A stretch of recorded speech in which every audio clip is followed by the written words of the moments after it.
Good morning, everybody. We're starting out with nice blue skies here in Washington, but we are seeing some fog in spots across the DMV. This morning on DC News Now, a community remembering a beloved football coach. How Bullis went all out last night for Coach Ray Butler. And a Virginia plant linked to a listeria outbreak shut down indefinitely. What's next for the hundreds of Boar's Head workers? And also, what's next after the discontinuation of circulator bus service, the impact on your commute, and what WMATA is doing. You're watching the station covering all of the DMV. This is DC News Now. And we have arrived at the last hour of news here on DC News Now on your Saturday morning. It is 8 o'clock with a live look outside. The skies are clear. That fogginess from earlier seems to be moving on out. Are you in for a fun weather weekend? Those details coming up next. But first, good morning. Thanks for joining us here on DC News Now. I'm Tosin Fakile, meteorologist Derek with us this morning. So Derek, people want to know, how nice is it going to be this weekend? It is going to be very nice indeed. Perfect to get a little bit of yard work done or take the dog out for a walk this weekend. It is going to be perfect. No matter what your activities are, get out and enjoy the dry weather as you can, because as we head into the week, we do have that opportunity to see a little bit of rainfall coming, especially Tuesday and Wednesday of this week. We're going to have to watch out for that. We could see a good inch of rainfall with that. But yesterday we had a high temperature of 84 degrees. We're going to see a rinse and repeat of that today. We may see a temperature go up a degree or so, a little bit more normal, a little bit more higher than average for this time of year per se, but nonetheless, we're still doing pretty good. 85 for today, looking at 83 for your Sunday, a little bit closer to average. We'll have plentiful sunshine, have a little bit of fog this morning in spots around the DMV. That is slowly burning off as we head towards the morning with that dense fog advisory going to be expiring at around 9 o'clock this morning. Just a few clouds here and there, mainly south of I-66 this morning. Those clouds will return, though, as we head into Monday. All right, Derek, thank you. Coming up on 8:02, developing this morning, Prince George's County Police investigating a late-night fatal stabbing. It happened just after 10 p.m. last night. Police say they found a man stabbed in a parking lot on 23rd Parkway in Temple Hills. He was taken to the hospital where he later died. Police say everyone involved in the incident has been identified. And one person is dead after a shooting in Anne Arundel County. Police say they found a man with gunshot wounds in a parking lot on Arundel Mills Circle in Hanover.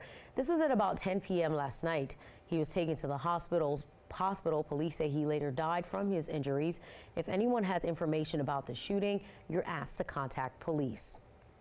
8:02, and in Virginia, another hearing for the husband of the missing Manassas Park mother, Mamta Kafli Bhatt. Defense attorneys for Naresh Bhatt are asking prosecutors to turn over more evidence. Bhatt is charged in connection to the disappearance of his wife. DC News Now's Randy Bass was in court and has the latest. Yes, the battle over evidence and details in this case is certainly starting to heat up as the clock ticks towards setting a trial date.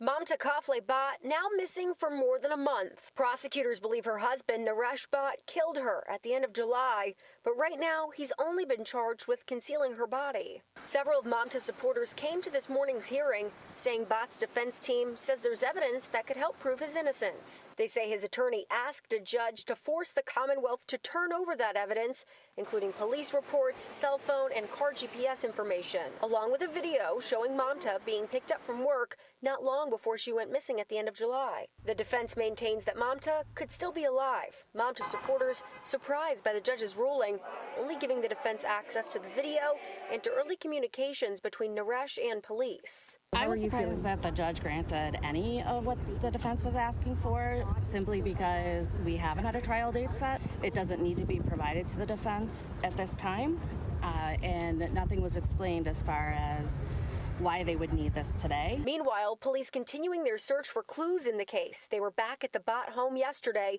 executing another search warrant. One of several similar searches there over the last few weeks. Manassas Park police say they got new information leading them back to the house to look again. People at today's hearing say the defense once again took aim at Police Chief Mario Lugo for providing public updates on those searches. Community members say they're willing to wait for justice. We need to do what we need to do to step-by-step process, It takes time, however, but we have a faith, and the system will follow that faith. And they won't have to wait too long for that next step in the process. Naresh Bhatt is due back in court here again on Monday. That's when a trial date is expected to be set. In Manassas, I'm Randy Bass, DC News Now. Randy, thank you. 8:04, a Bullis school in Potomac playing its first home football game since head coach Ray Butler died earlier this month.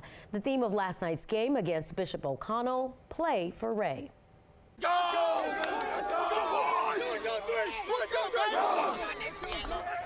Before taking the field, the public address announcer said Ray Butler coached his boys to be resilient and thoughtful. Butler became the head football coach last year, but before that was an assistant for several years and even worked security for that school. We spoke with some Bullis players after the game, and they say they loved their coach and were honored to have known him. Going through something outside of football, he was always there for us, always with the same energy. He was a mentor more than a coach to us. He was always there. Ray put everyone before himself. He was the most selfless person I knew. He was a mentor, and he just wanted to see everyone succeed. And the legacy he left behind is something we play for. And, you know, we work every single day to glorify him. And I know he's looking down on us right now, and he's proud for the way we work today. And we shut him out, and that's exactly what he wanted. It means everything to us, you know what I'm saying? Like, we grind so hard for this. You know, we work so hard for this for Coach Ray, man. We love Coach Ray. We honor him, and I think the scoreboard says it all. And that scoreboard did honor him. Bullis pulling off the dub in last night's game, 41-0. All right, your time is 8:06 on this Saturday. A staff member at a D.C. elementary school accused of using a racial slur in front of students. Officials say it happened during a class exercise where students were told to separate based on their race. D.C. News Now's Kevon Dupree has reaction from parents at Shepherd Elementary.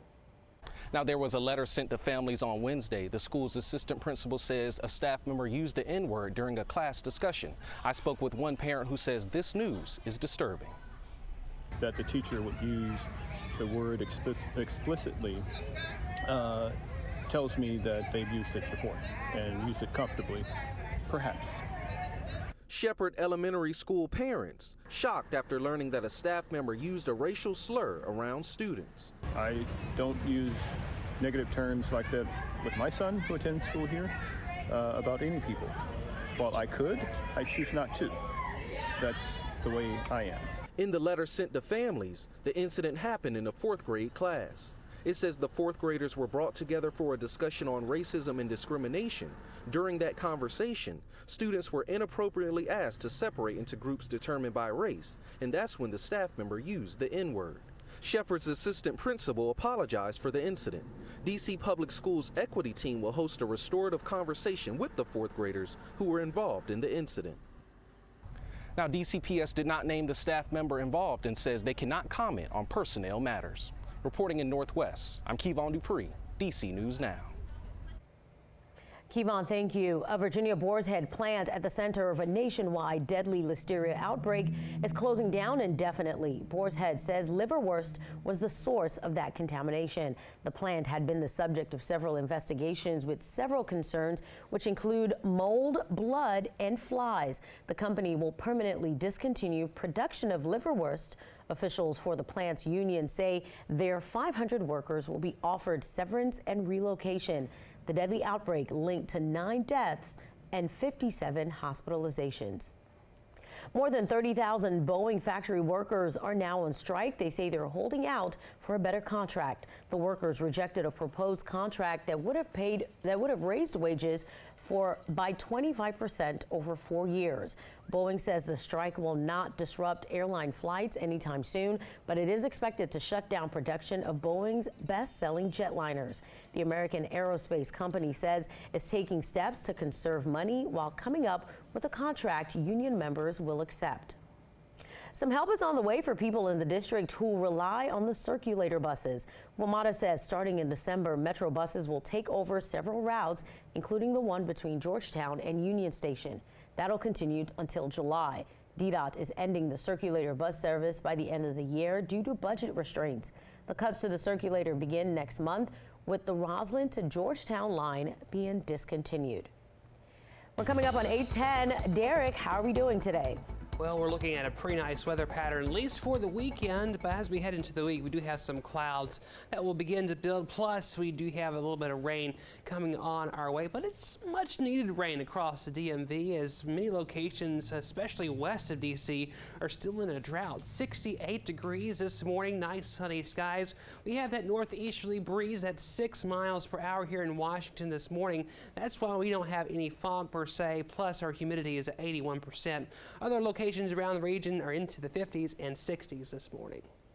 Wow, Derek, I can't believe some locations are still in the drought. Wow. All right, thank you.